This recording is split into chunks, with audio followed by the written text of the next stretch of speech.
पंच परमेष्टि भगवान की जय। आचार्य श्री गुरुवर कुंद कुंद महाराज की जय। आचार्य श्री गुरुवर विद्यासागर महाराज की बोली जगत पूज्य हम सबके भगवान पूज्य गुरुदेव श्री सुधा सागर जी महाराज की, समस्त मुनि आचार्य संघ की।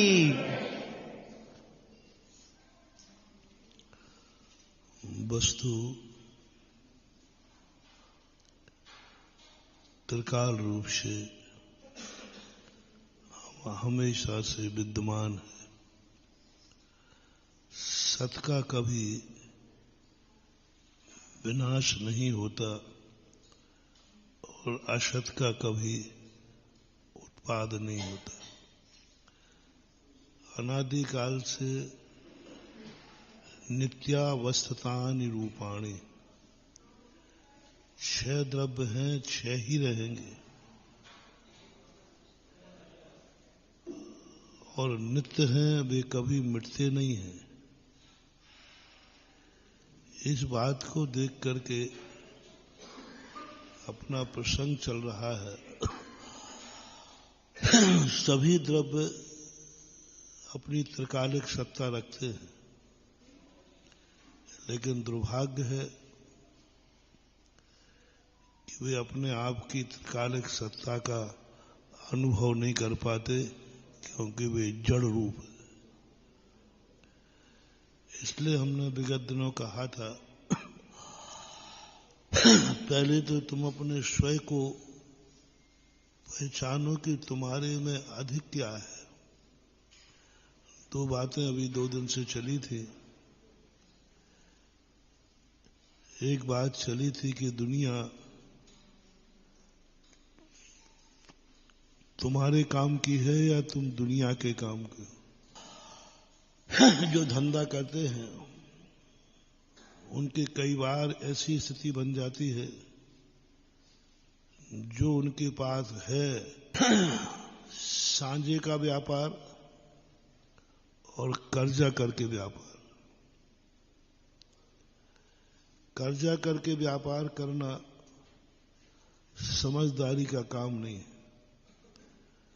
भले व्यापार छोटा हो, लेकिन कर्जा विहीन हो तो रात में वो शांति से सो सकेगा। और साझेदारी, धंधा बड़ा करोगे लेकिन साझेदारी में करोगे तो नियम से तुम्हारे लिए 24 घंटे सल लगी रहेगी कि हम तो गए हैं महाराज जी के पास, जो दूसरा साझेदार है वो हाथ साफ कर रहा होगा। सल लगी रहती। कांटा साले कीच को और बादला घाम, माता साले दूसरी और पराओ काम। माता दूसरी सालती है, सांझे के काम में हमेशा दिक्कत ही दिक्कत है और अंत बुराई से होता है। और चातुर्मास में बरसात के दिनों में जो कांटा लगता है ना, वो सड़ा हुआ रहता है, तो खुद के निकलता है सीधा। तो कांटो साले कीच को, यानी कीचड़ में कीचड़ का कांटा लग जाए तो कांटा साले कीच का और बादला घाम। गर्मी के घाम से कोई काला नहीं पड़ता, लेकिन कुंवार के महीने का बादला घाम, बादलों के बाद जो घाम निकलता है वो उस चमड़ी को जला देता है। और माता दूसरी साले, मां मर गई और पिता दूसरी शादी कर ले तो नरक तो कम है। तो ये चीजें ऋषभ देव ने कही, नीतिकारों ने भी कहा, सांझे का काम ठीक नहीं और कर्जा लेकर करना ठीक नहीं और नौकरी करना ठीक नहीं। नौकरी करने वाले को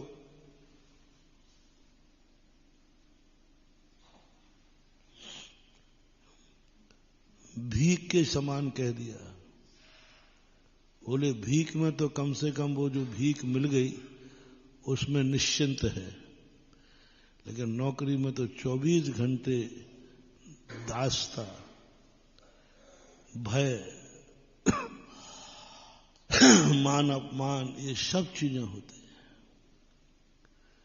इसलिए ये नीति मात्र व्यापार की नीति का उदाहरण हम इसलिए दे देते हैं कि उदाहरण वही देना चाहिए जो तुम्हें समझ में आ जाए।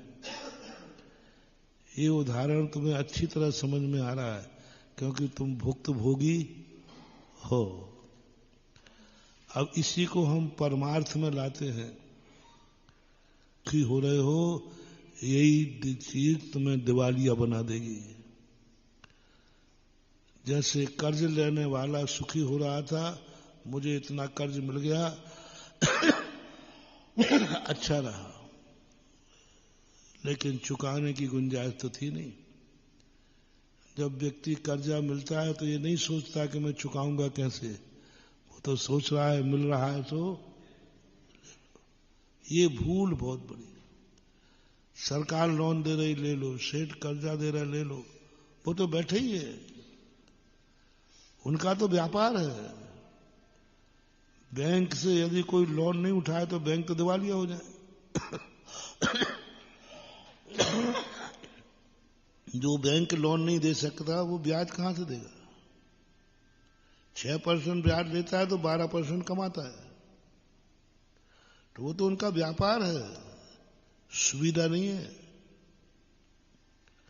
सेठ जी तुम्हें लाख रुपया दे रहे हैं तो ये मत समझना सेठ जी उपकार कर रहे, वो तो उनकी साहूकारी है, व्यापार है।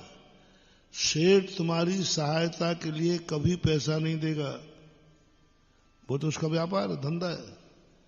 सेठ से कोई पैसा नहीं लेवे तो उसका तो चौपट हो जाएगा।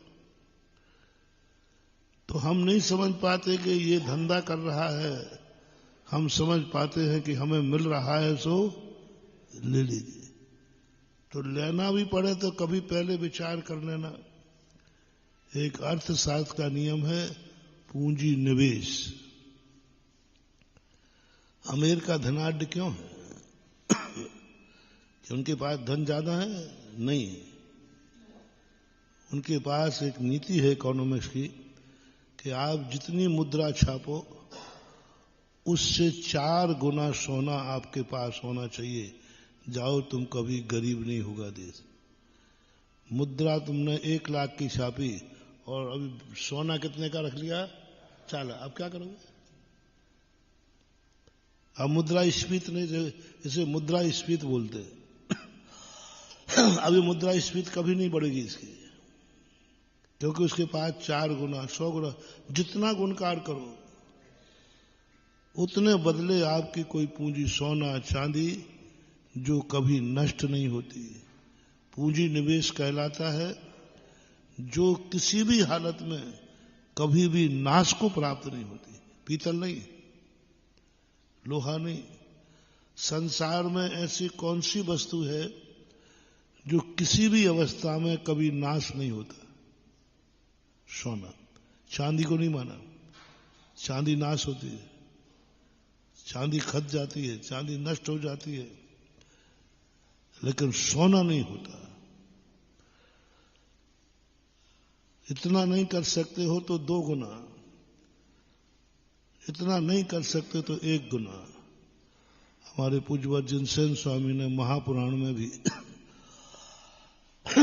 आदिनाथ के द्वारा उपदेश कराया, तुम इन्वेस्ट करो, तुम अपना प्रचार करो, लेकिन उतनी पूंजी आपके पास होना चाहिए।